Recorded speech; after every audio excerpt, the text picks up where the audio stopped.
אני לא נרדם טוב בלי שאני רואה בתים קורסים בעזה. מה אני אעשה? עוד בתים, עוד מגדלים, שלא יהיה להם לאן לחזור. אנחנו צריכים שיקרה האסון הזה כדי להבין שהפלסטינים זאת קבוצה מיותרת, כדי להבין שיכול להיות שמה שהם צריכים זה נכבה 2. אתה רואה אזרחים? לפתוח באש, בוודאי, הם לא אזרחים. אני חושב שבפעם הראשונה כשאנחנו רואים את התמונות של ההפצצות, של הבניינים ושל הגופות מעזה, בפעם הראשונה אני לפחות אומר, who cares, זה לא מספיק, זה לא מעניין, זה צריך להיות הרבה יותר חזק. שבעזרת השם עזה תהיה הריביירה של המזרח התיכון. כתבה בעיתון הארץ שאנחנו מציתים בתים בעזה? כן. זה נכון אגב? נכון. נהדר, מצוין. הוא אמר את זה כאילו זה משהו רע. זה מאוד פשוט, לקחת מטוסי ריסוס, למלא אותם בדלק, לרסס מעל כל עזה, ולהגיד להם, אם אתם תוך שעה לא מוציאים את החטופים, כל עזה עולה בלהבות. אני לא מרחם על העזתים האלה. אני לא חושב שיש מישהו במדינת ישראל, בארץ ישראל, שצריך לרחם על העזתים האלה. לא על מבוגרים, לא על קשישים, לא על צעירים ולא על ילדים. מבחינתי שירבו למוות, מה אכפת לי מהם? למה צריכים שיהיה לנו אכפת? יודעים שיש הליך משפטי שמתנהל בהאג, ושירים של חיילים שישרף לכם הכפר, זה לא בדיוק עוזר לנו במאמץ הבינלאומי. זה שאנחנו יהודים לא עוזר לנו במאמץ הבינלאומי. עוקב אחרי החדשות, אנחנו שורפים להם את הכפר. זה טוב שאנחנו שורפים להם את הכפר. ואני אגיד את זה בכל מקום. לא רק אני אומר את זה, דרך אגב, גם כל החיילים חושבים כמוני, כמו שאמר ידידי היקר, אנחנו לא שורפים את הכפר, אנחנו מוחקים להם את הכפר וצריכים לשרוף להם את הכפר. יש שם לא רק לוחמים, יש שם עיתונאים עם מצלמות שמכוונות לצד שלנו, בעיניי אגב הם מטרה לגיטימית וצריך להוריד אותם. אף אחד לא מתקרב עם מצלמה לגבול שלנו. זה היה צריך להיות החוק, זה אזור מלחמה, אתה בוחר להיכנס לשם, דמך בראשך. צריך לדכא את הרצונות האלה של הפלסטינים. כן, לדכא את הרצון שלהם למדינה, לדכא את הרצון שלהם ללאומיות, לדכא את הרצון שלהם לשחרור, לדכא את זה. כן, זאת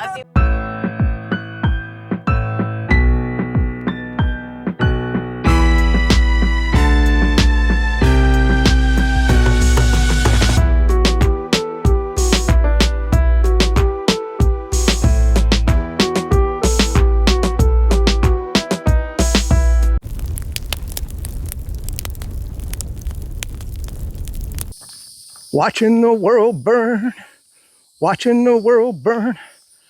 July 10th and 11th, 2025. Let's get into it. So I want to read you one night a disturbing video up front. I wanted to set the theme for this video because if you ever watch my videos, I usually try to put something fun up front, you know, but I wanted to say that this is not going to be a fun video. So if you want to cut it off right now, because if you can't handle the truth, then don't watch this video.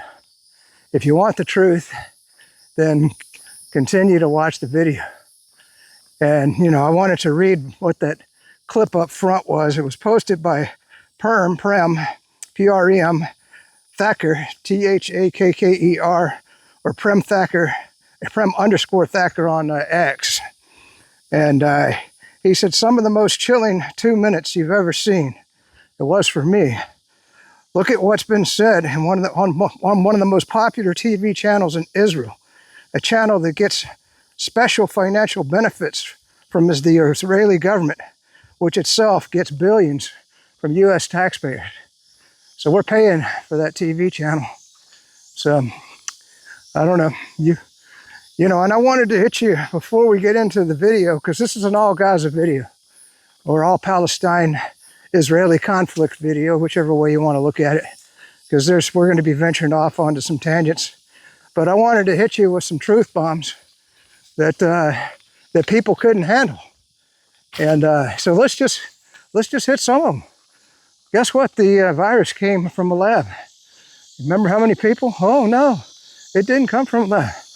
Russia is just a gas station, or a gas station posing as a country. Ooh, that didn't turn out to be a lie. Russia's running out of missiles. That turned out to be a lie. How many of your neighbors flew Ukraine flags? You know, because Ukraine was brutally invaded and Russia had no pretext for invading Ukraine. That turned out to be a lie. Masks. We have to question the masks were going to protect you 100%. That turned out to be a lie. The COVID shot is going to make you immune from the virus. That turned out to be a lie. The earth is round. Well, that's true, but I've been called a flat earther, especially back in 2000 by all the Democrats. They said, you're just a flat earther. I don't even know what a flat earther means. I assume it means that I'm somebody that just has been, propagandized, or I have no idea. Maybe you can tell me. Anyway, the weather control doesn't exist. That turned out to be a lie. The CIA didn't kill John F. Kennedy. Well, that turned out to be a lie. Your food doesn't have red dye and poison in it. That turned out to be a lie. High fructose corn syrup doesn't hurt you. That turned out to be a lie. The food pyramid is the best way for you to manage your food. That turned out to be a lie. I mean, I could just keep going on and on and on. Of course, Democrats believe all this stuff. Unbelievable. Oh, Ukraine's going to win the war. Oh, that turned out to be a lie. Anyway, let's get into the video. So we're going to get into some disturbing stuff. So if you can't handle the truth, cut the video off right here.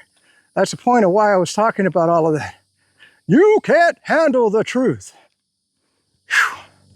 So back in May, I reported that 14,000 babies who would starve to death in 48 hours. Well, they're all dead now. So you're all for that. If you're a Christian nationalist, we killed 14,000 babies. And I say we, because Trump's, I tell you what, he's an Israeli bitch, isn't he? I don't know if he's working for Israel or the United States. It sure does seem to be Israel, or his administration is. So how did the world allow this to happen? I just put it in my notes. 65,000 children in Gaza were hospitalized with severe malnutrition. Guess what? They're all dead now, because Israel blew up all the hospitals. Back in May, 90% of the housing in Gaza had been destroyed. So I imagine right now there's no place left to live in Gaza except maybe a tent. We're all for that. You all for that? I'm all for it. Yeah, we need to exterminate them Palestinians. I got a lot of good video for you about the extermination of Palestinians, but let's go ahead and call it by what it is. It's a genocide. You are for a genocide. Let's just keep going. They're all dead now. Let's see. Supposedly Hamas tunnels were underneath the hospitals. Well, guess what? Israel has their military structures under their hospitals. During the, 11-day conflict with Iran, did Iran hit any of the Israeli hospitals because they knew there were military facilities under there? No, they didn't hit one of the hospitals at all, except maybe secondary damage on a military target nearby. I'm not even sure about that. So anyway, let's get into some numbers. You want to find out where your taxpayer money's going? Well, guess what? That bitch Trump. I tell you what, I'm pissed off, man. I'm pissed off. I voted for that son of a bitch 3 times. 3 times. In fact, I campaigned so hard for him. If you watch my videos going back 2 years, every video was intended to get Trump elected. And now who's the bitch? I guess I am. I'm the bitch. Trump fucked me over. Pardon my language. He's messed over the whole MAGA movement, in my opinion. He's going to bankrupt the country. Look at that Build Back Better bill, or whatever you want to call it. What did he call it? The big, beautiful bill. I guess that's where he wanted to pick up on it. Same damn thing. Trump might as well be a damn Democrat. We're going to spend trillions of dollars more, go more into debt. Why do you think Elon Musk has a good point? All right, so let's get where your taxpayer monies are going here. The U.S. State Department has approved a $510 million emergency sale, and it's not a sale.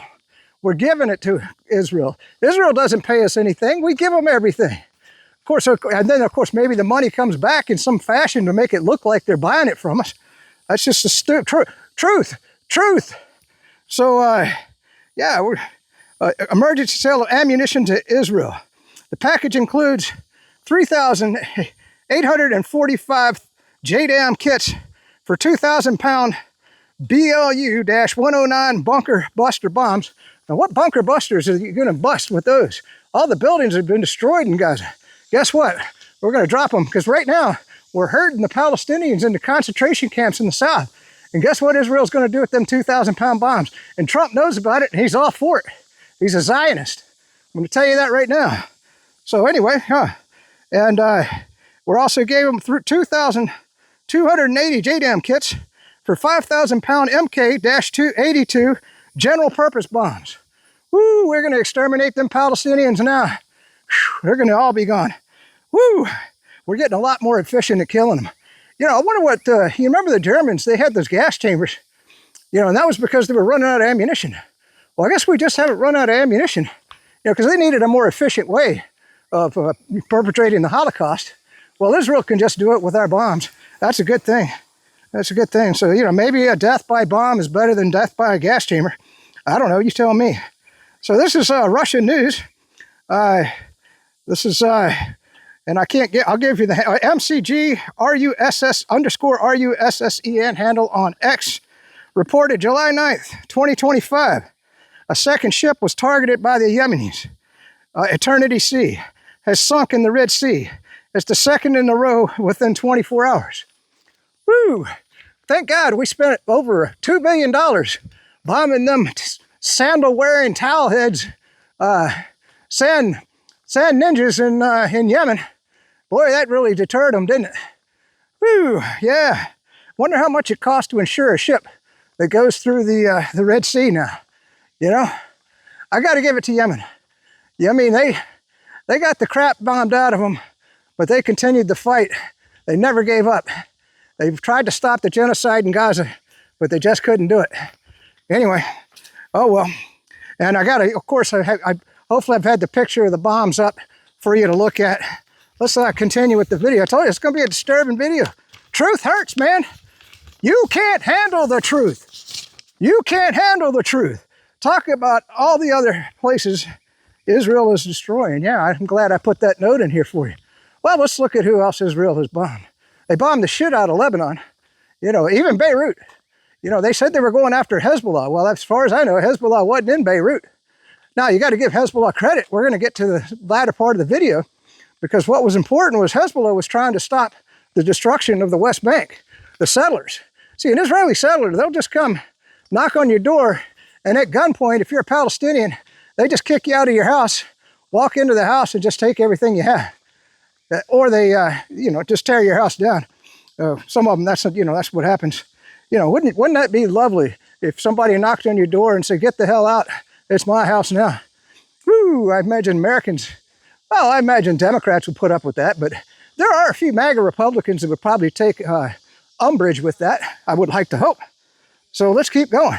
Well, you know, with Syria, now before Syria fell, you could say, well, maybe Israel needed a bomb.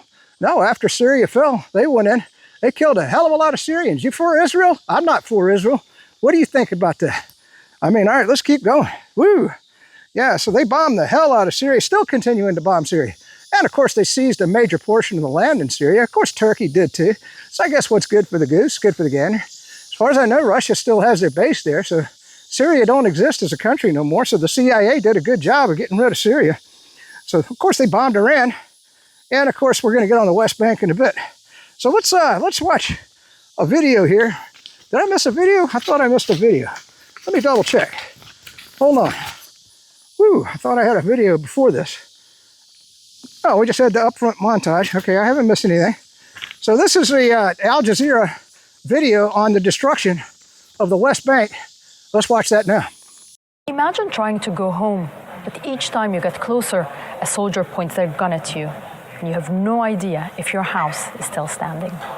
That's what some Palestinians in the occupied West Bank are going through right now. The largest Israeli home demolitions since 1967 are underway as we speak. 3 refugee camps are being emptied. Israeli soldiers have been pushing deeper into Jenin, Tulkarim, and Nur Shams refugee camps and forcing people out. Some are just given hours to collect a lifetime's belongings. All 3 camps now are off limits. Soldiers shoot at anyone who tries to return. We don't know the full scale of the destruction. But based on local authorities and army demolition orders, here's what we know. 690 homes completely demolished. 340 more are under the process of being demolished in Jenin. 285 homes fully destroyed, 400 more targeted in Tulkarem refugee camp. 225 homes leveled in Nur Shams refugee camp. Tens of thousands of Palestinians have been displaced. Many don't even know if their homes are still standing. Before this assault, these camps were densely populated. Let's take a look at these satellite images from January. Remember, these camps usually have small alleyways that sometimes can barely fit a few people walking. Now let's look at the after pictures taken from the same angle in June. These roads did not exist before. They were created after Israeli forces flattened entire blocks. Why? The Israeli army says it's to widen roads and open up new ones. What they really mean is to make it easier for Israeli forces and tanks to raid these camps more easily in the future. But there could be a bigger motive here as well. Their goal isn't to open roads. They don't want the cause of refugees to stay relevant. Look at all our memories going away, not just mine, but of my family's as well. Displaced families have no idea when they'll be allowed to return, and they fear they'll go back to a totally different camp than the one they left. All right, so what do you think of that? You think that's a good thing? All them cranes in there, those shovelers just tearing down everything? I don't know, kind of looks bad to me. But you can't handle the truth, I can tell you that. You can't handle the truth. Let's go on to Syrian girl, or at Palestinian girl, or Palestine girl. The horror of an entirely Christian town was burned down by Jewish settlers in the West Bank. That's a brief 11-second video. Let's watch that.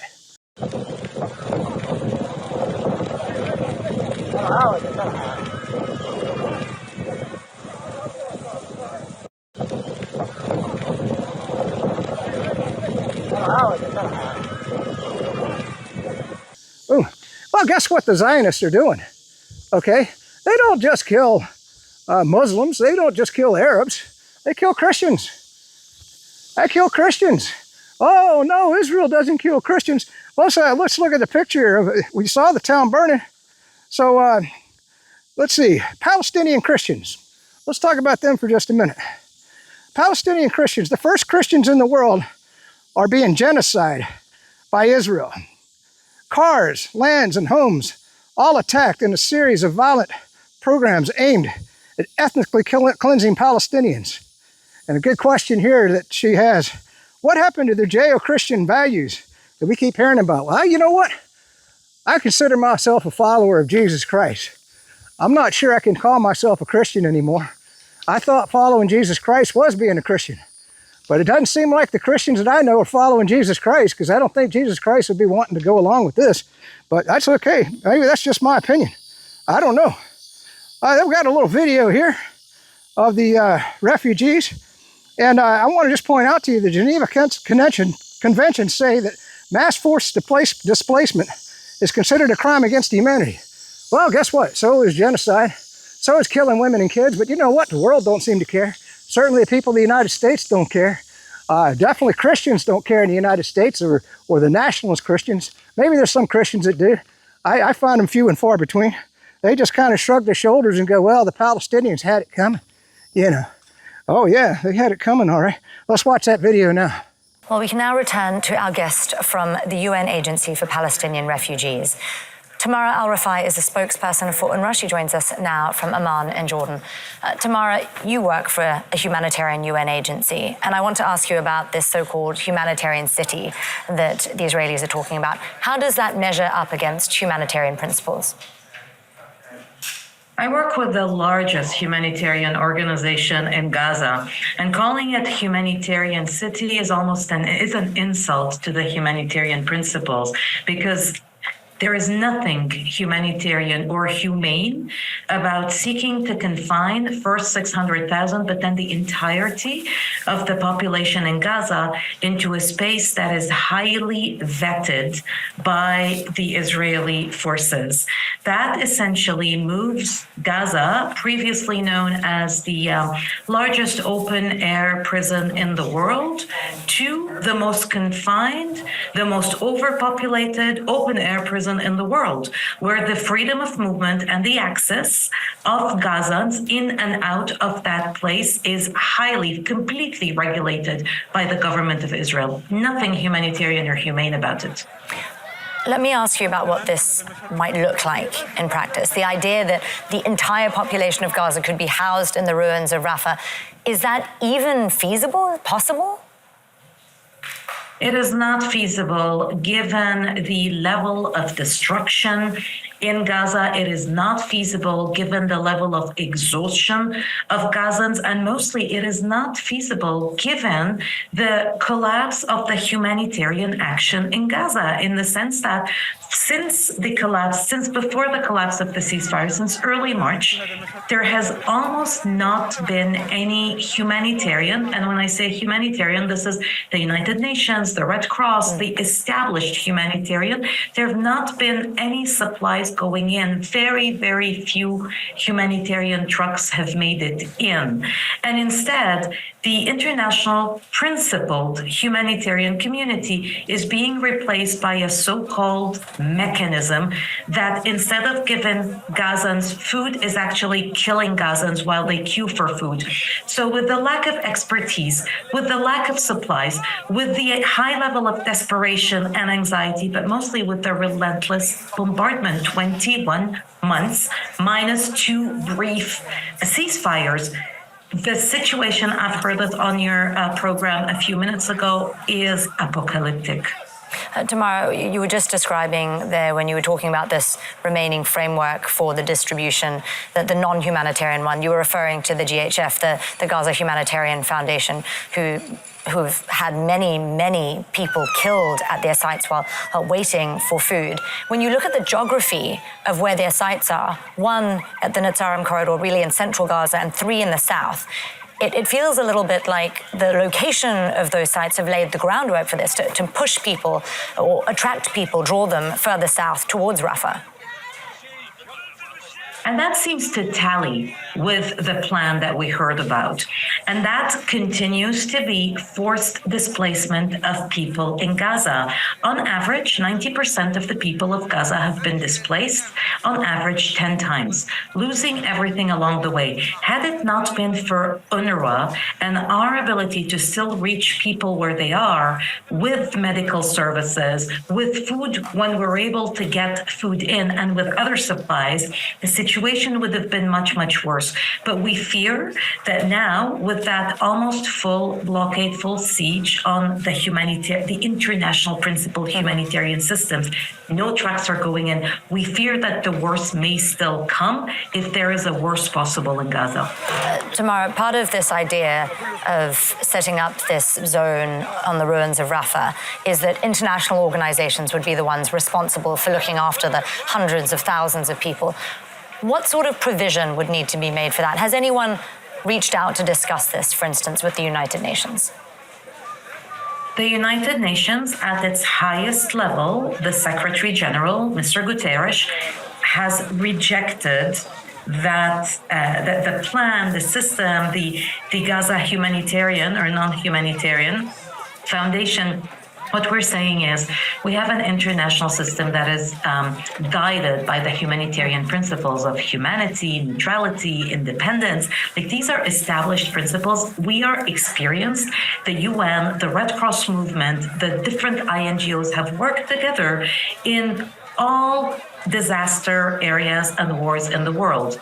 Why are we seeking to undermine? Why is an entity, a country, the government of Israel, backed by the US, seeking to undermine that system, if not as a continuation of the forced displacement and the forced uprooting and moving of Gazans into, as you said it, and as the plan said it, the ruins of Rafah. Everything is destroyed, and yet it is called a humanitarian city. A city is where people live, where they sleep, where their children go to school, where hospitals function, where there's freedom of movement. This is not a humanitarian city. It's not a city. Tamara Al-Rafai, spokesperson for UNRWA. Thank you so much for joining us again on the Al Jazeera NewsHour, Tamara. All right, so there you go. All right, so now we got a little picture I'm putting up of what it looks like when starving people are trying to get food. Now, in my last video, I talked about deer going around a bait pile. Doesn't that look like deer around a bait pile? You looking at that picture now? That's what it looks like to me, because as soon as they get there, Israel shoots them. Isn't that great? Boy, I tell you, we're getting a lot more efficient at killing the Palestinians. Woo! All right. So now we got another video. I just want to, let's get back to that previous video because I got a little short here. Notice the words talking about killing them as they come up for food. Let's watch that now. Tamara, you were just describing there when you were talking about this remaining framework for the distribution, the non-humanitarian one. You were referring to the GHF, the Gaza Humanitarian Foundation, who've had many people killed at their sites while waiting for food. When you look at the geography of where their sites are, one at the Netzarim corridor, really in central Gaza, and 3 in the south, it feels a little bit like the location of those sites have laid the groundwork for this, to push people or attract people, draw them further south towards Rafah. And that seems to tally with the plan that we heard about.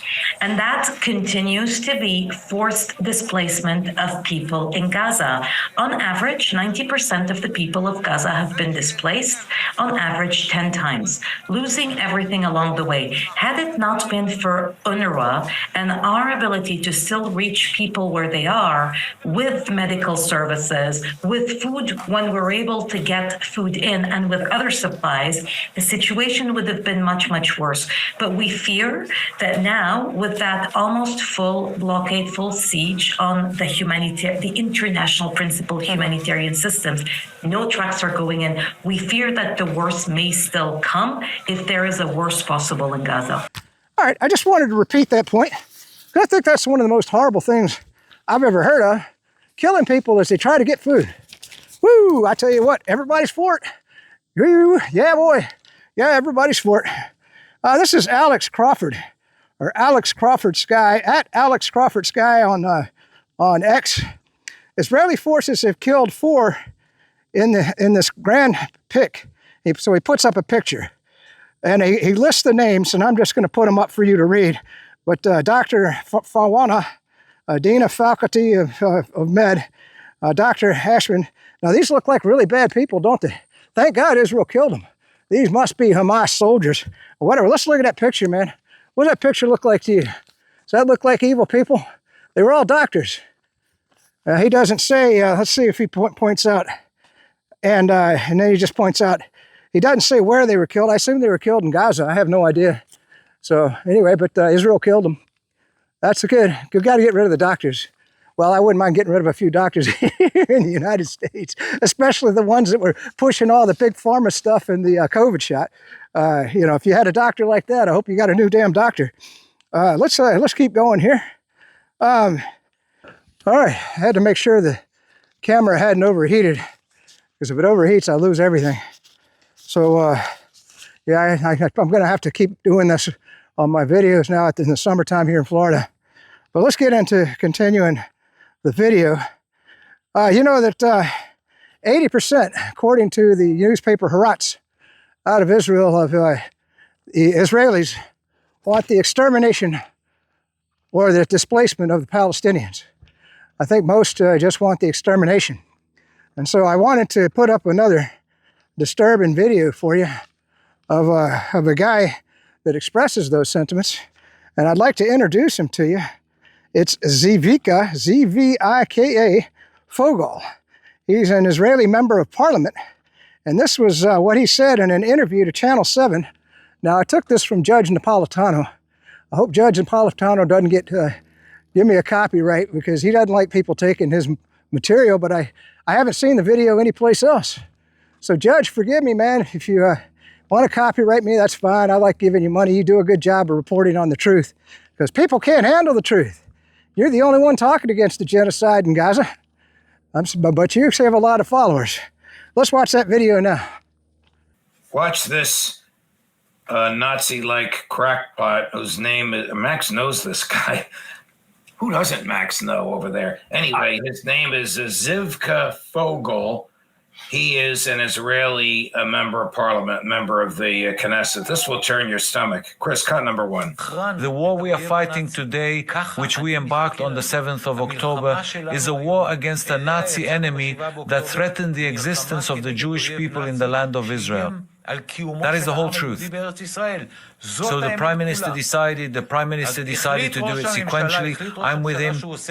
No problem, let's do it sequentially. You eliminated Hezbollah, you dealt a severe blow, maybe even more than that, to Iran. Now the time has come to deal with the Gaza Strip. How do we do that? You take off the gloves, stop the humanitarian aid, cut off electricity, cut off water, start destroying, and expel voluntarily, so to speak, voluntary migration of Gazans. There are no uninvolved people there, no innocents, no one who isn't guilty. As far as I'm concerned, they're all Hamas members. At the end of the war, there should be 2 images in the Gaza Strip.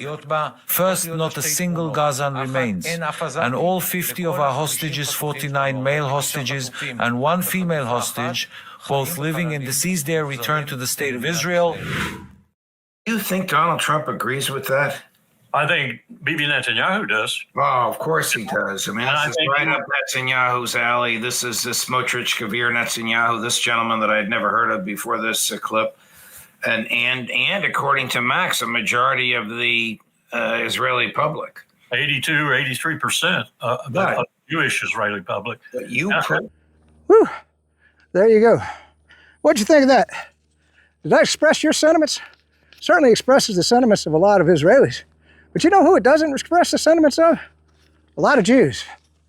A lot of Jews. If you know a Jew in the United States, why don't you ask them about their opinion of the extermination of the Palestinians? Ask them what they think about it. You know, and they might even go back and they'll say, well, do you remember the Holocaust? And you might say, yeah. Well, that was a horrible thing. And for many years afterwards, the world looked back and say, how could that happen? Well, it's because the world just turned a blind eye to it. There were a lot of people that knew the Holocaust was going on. New York Times, one of them. Did you know that? New York Times, they could have reported on it at any time, but they remained silent. Just like a lot of Americans knew about the genocide that was going on in Germany. Now, back then, the news wasn't like it was on your phone every day like it is today. So it was few and far between. I would say maybe, well, who knows what percentage it'd be. Let's say just 5% of the world knew about it. Well, it was their responsibility to let the rest of the world know about it. You know, the rest of the world didn't find out until the troops got into Auschwitz and the extermination camps. And I'm going to tell you right now, when the world looks back 50 years from now, they're going to say, why did you turn a blind eye? Well, guess what? That cybersecurity guy, I didn't turn a blind eye. I reported on it. Ain't nothing I can do about it.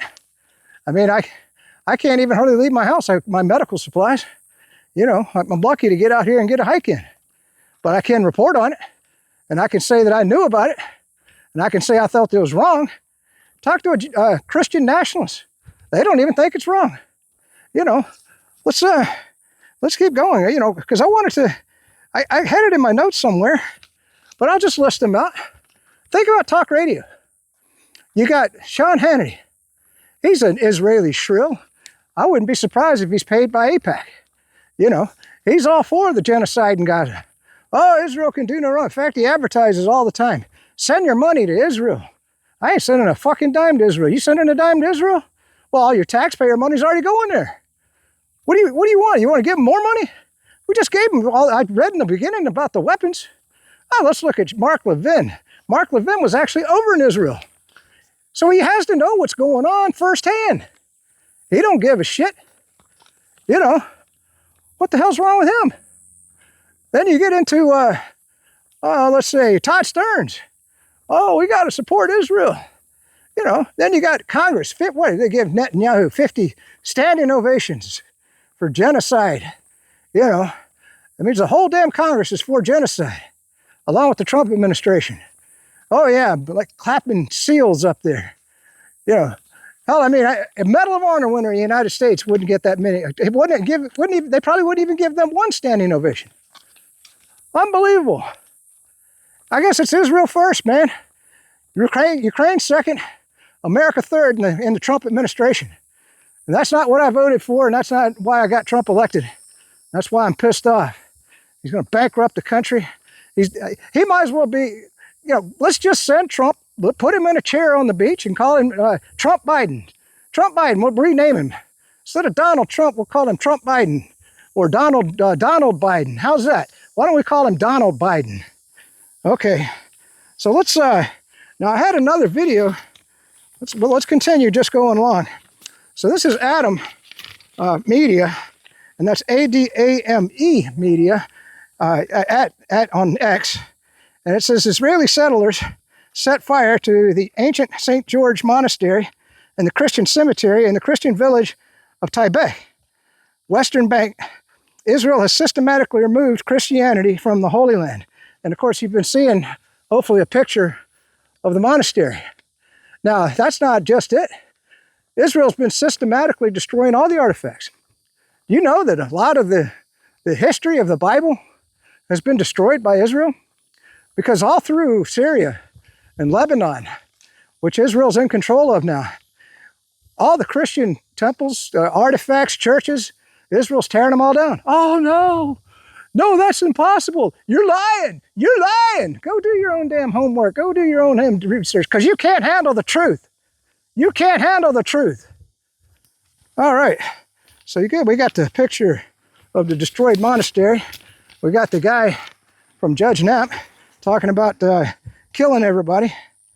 So we got, well, you know, since I already talked about Huckabee, I mean, I didn't put Huckabee in there because I got a video on him. We're going to get to that in just a minute. But I want you to think about every host that you listen to on the radio that we thought were, I mean, look at Ben Shapiro. It's been reported that he is actually a Russian asset, a member, a Zionist from Israel. I mean, a part of the AIPAC organization. So he's a shrill, I mean, but he's much more involved. Whereas, you know, I think maybe Sean Hannity's just ignorant. I'd like to give him the benefit of the doubt. Mark Levin's certainly a Zionist. He knows everything. He's already been to Israel. You know, Todd Starnes, look at, what is it, Chip Buck and Chuck or whatever that damn show? They're shrills for Israel. Is there anybody we can listen to on the radio that doesn't go, you got to save Israel? And look what Congress is doing. You know, so the kids, they know a little bit better. They get, because they're a bit more informed. They probably watch more YouTube. Maybe they watch Judge Napolitano, you know. So they're going to protest on the campuses. And so what do? Just like back in the McCarthy days. We're gonna pass anti-Semitic bills because Israel told us to, because Trump's a bitch of Israel. He's a bitch of Israel. So we're gonna pass anti-Semitic bills for to basically put, you know, either deport the kids if they're home here on a visa to go to school, or, you know, we're gonna throw them in jail. You know, so if you want to protest for Palestine, free Palestine, you know, yeah, you could go. Hell, I might have the FBI knocking on my door. I mean, I hadn't thought about it. You know, I'm for Israel. I just think that they're destroying themselves. You know, I had no idea that they would go down this evil path. I can't support this, man. If the United States was doing this, I'd be rebelling against the United States. Well, we are doing it. I guess I should. Well, I am rebelling, ain't I? I guess. All right. So let's just keep. Well, so let's watch that Huckabee video right now. I took this from Judge Napolitano also.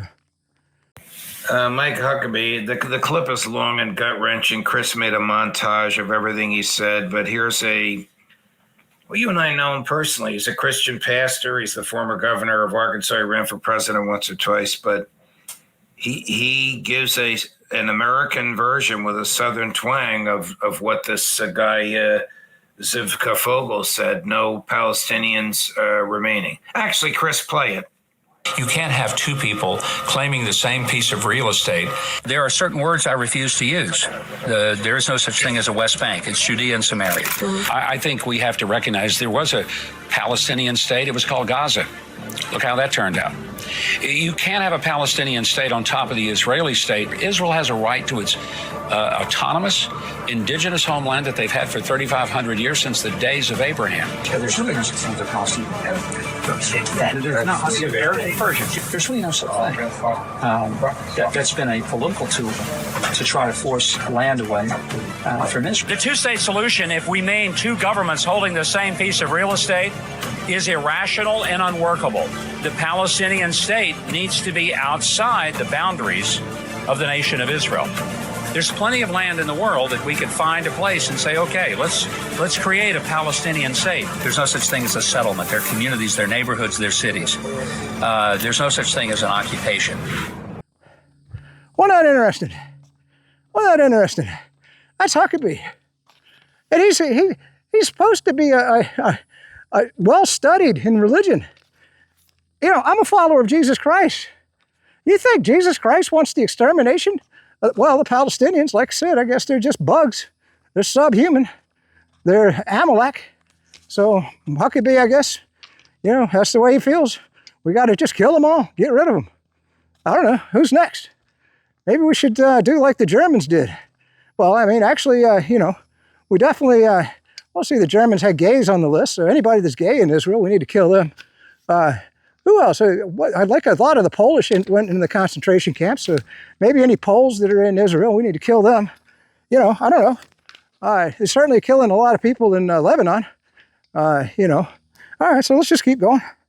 So I wanted to talk also about it's not just the United States and Israel. We got the Western nations that are also culpable in this genocide. You know, you got the European Union, all the nations in that, they're 100% for the genocide. You've got New Zealand, Australia, Canada, you know, they're all for it. And so I got a good video here. I want to introduce him. This is the Michael Wallace, who was an Irish politician. He's a former property developer and former member of the European Parliament from Ireland for the South constituency from 2019 to 2014. And he talks about the European role in the genocide of Gaza. Now, obviously, I took this off of RT. Ooh, a lot of people say, oh, that's Russian television. That's got to be propaganda. No, I know this guy. I've been watching him for years. He's fantastic. He's testified before the UN Security Council. He's testified at the UN. He's just very passionate, and he makes a good point. Let's watch that video now. Meanwhile, on another front, Israel maintains its attacks on Gaza, with the death toll and the humanitarian crisis escalating by the day. Now, to discuss this topic and many more, we are joined by former member of the European Parliament from Ireland, Mick Wallace. All right, I'm happy to have you join me right now, Mick.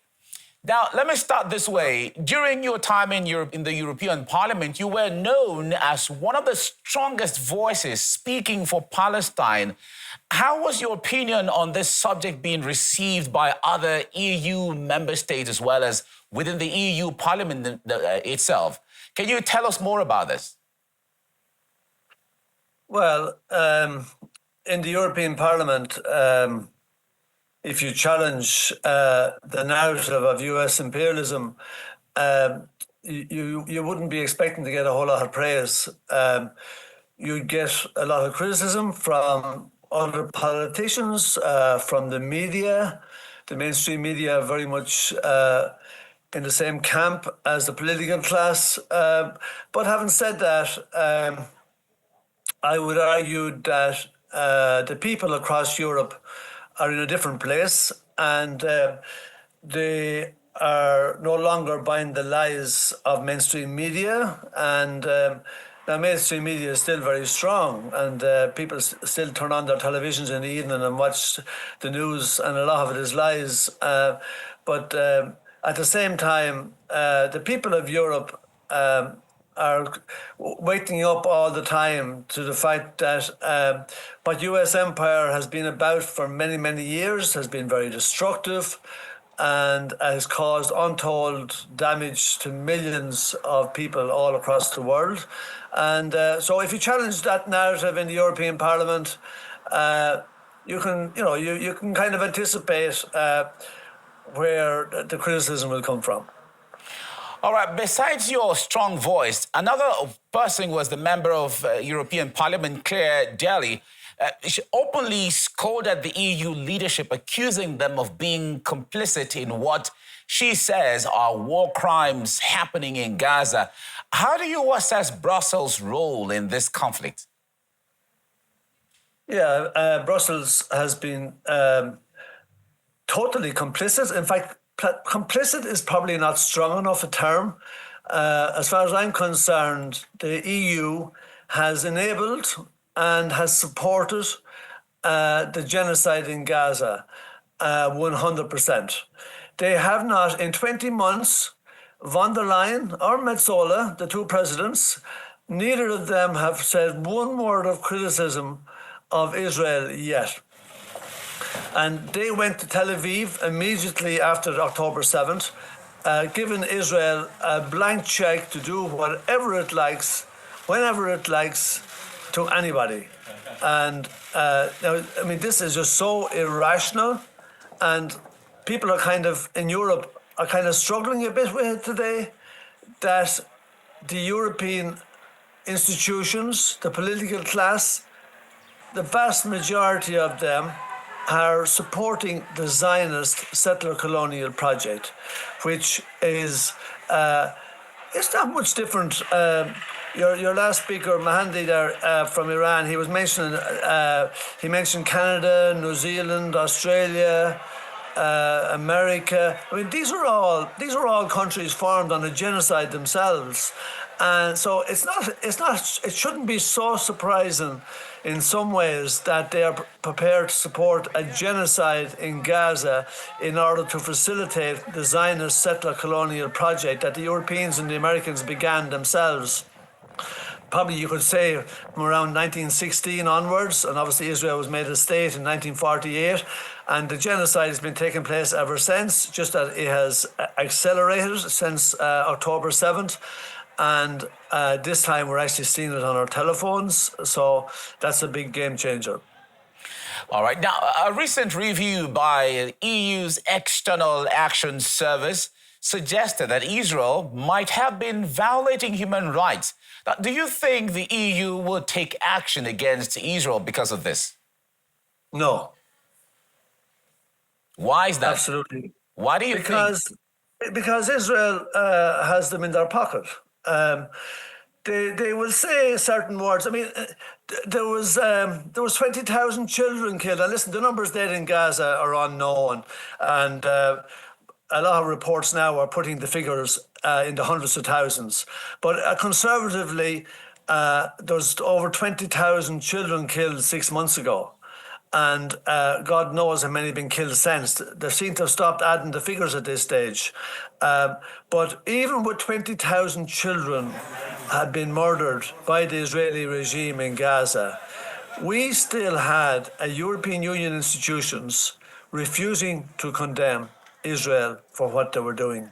And then all of a sudden, when the deliberate starvation of the Palestinians and the brutal manner in which the minuscule aid was being distributed and people were getting shot even for looking for food, all of a sudden, the European Union politicians who care about human rights and humanitarian law, they said, oh God, it's wrong to starve the Palestinians. What? What planet are they living on? It's wrong to starve the Palestinians? Oh, is it? And it's okay to bomb them morning, noon and night from the sky? Listen, these people have no morals. These people have no interest in international law anymore. This morning, Netanyahu flew over Greece, he flew over Italy, he flew over France, and under the ICC rules, they should have stopped the plane. Because Netanyahu was wanted by the ICC, the International Criminal Court. But they don't respect international law. They have no interest in international law. Well, where was the condemnation? When Israel attacked Iran a couple of weeks ago, where was the condemnation from the Europeans? The German minister, he actually said that Israel was doing the dirty work for them. It was a blatant a breach of international law for Israel to attack Iran. It was then a brazen breach of international law for the US to attack Iran. The Non-Proliferation Treaty and Iran's participation in the IAEA it was completely put at risk. And now people are wondering, oh my God, Iran are going to leave the IAEA. Well, you know what? They'd be stupid to stay in it at the moment. That region needs a nuclear-free zone. And that means Israel not having nuclear. Iran and Israel, neither of them should have nuclear. Nuclear is not the way forward. But in actual fact, if Israel is going to have nuclear, if I was living in Iran and I wanted to feel safe, sadly, I'd be feeling under pressure now to go down that route of developing a nuclear weapon in order to be more safe from a rogue state like Israel having it. And Iran was the most inspected country on the planet by the IAEA. Israel was the least inspected country on the planet who has nuclear weapons. Where's the logic? Where's the European interest in international law on that matter? They're a disgrace. Wasn't that interesting? Don't you love that hair? He kind of looks like the Doc from Back to the Future. Remember, I can't remember the actor's name, or Doc. Anyway, anyway, we're gonna get. I think a truth bomb's on the way back, and we'll just we'll hit a few more, and then when I get to the car, I want to add in those posts about Trump, because Trump, he kissed the ring of Epstein. That's one of the posts, and I got a good picture if you want to go to X of him kissing the ring of Epstein that I generated with the AI Grok. And then I got another picture of him riding the Moby Dick whale into Ukraine to take on Russia with all our weapons. And I'll read those to you because I thought they were brilliant posts. All right, so we'll just go truth bombs from the rest of the way back. Peace out, stay free. And if I missed anything, I'll just tack it on to, or any videos, because I kept going through these notes going, oh man, I missed a video because I was thinking of them as I went along. Peace out, stay free. All right, let's get some other truth bombs here. There are no Nazis in Ukraine. Lie. Russia says there's Nazis there, the Banderas. Watch Scott Ritter sometime. So yes, we are funding Nazis in Ukraine. Ukraine is a democracy. Lie. Ukraine is a dictatorship under martial law. Ukraine has an all-volunteer military. Lie. They're conscripting people off of the streets. And I forgot a story I meant to tell you. Just happened, I think it was either today or yesterday. There was a Hungarian dual citizen, and the Nazis came and they were trying to kidnap him off the street to send him to the front lines to fight Russia. And he claimed his Hungarian citizenship. And they didn't give a shit. They beat him to death. So Hungary right now has filed a complaint. And I don't know where that's going to go. Hungary's pissed off about it because they killed one of their citizens. And the Nazis just beat him right to death. So there's another lie for you. Yeah, let's see. I had some other ones, but I just wanted to add another name to that list. We got Glenn Beck. I like Glenn Beck. I think Glenn Beck's great, man. But he's sitting there shrilling for Israel with an advertisement saying, you gotta give your money to this Israeli charity because they need food. Because not only have they been through the Holocaust, as he mentions, because that's what everybody wants to hold up, they're also going through what they're going through now. Well, they're the ones that attacked Iran. I mean, what do you expect? Iran just fought back. Iran didn't, oh, well, they said, well, Iran was funding all their proxies, so Israel had to do something about it. Iran was getting a nuclear weapon. Oh yeah, that's another lie. That was the other one I was thinking of. Israel doesn't have nuclear weapons. How many years have you been told that? Guess what? That's a lie. Israel's got, I've heard of at least 100 nukes pointed all over the world, and I did a video on that well back. All right, we'll just keep adding a little clip here and there along the way, because you can't handle the truth. You can't handle the truth. All right, let's keep going. Isn't that pretty? Let's see. There are more than two genders. That's a lie. You can, a man can become a woman and a woman can become a man. That's a lie. Let's see. What else did I have? I don't know. Maybe I'm getting tired. The thoughts are, oh yeah, Trump is a Russian asset. That was a lie. Remember the Russia hooks? There are Democrats that still believe that shit. Even though Trump is now continuing to send what's left of our weapons to Ukraine. And we're going to get to that post. I keep baiting that post. It's going to be a good one. You're going to enjoy it. I'll keep going. What other lie? Oh yeah, January 6th was an insurrection. Insurrection.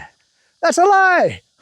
Yeah, there was a little bit of a riot at the Capitol Hill on one side of the Capitol building. Other than that, it was a peaceful protest.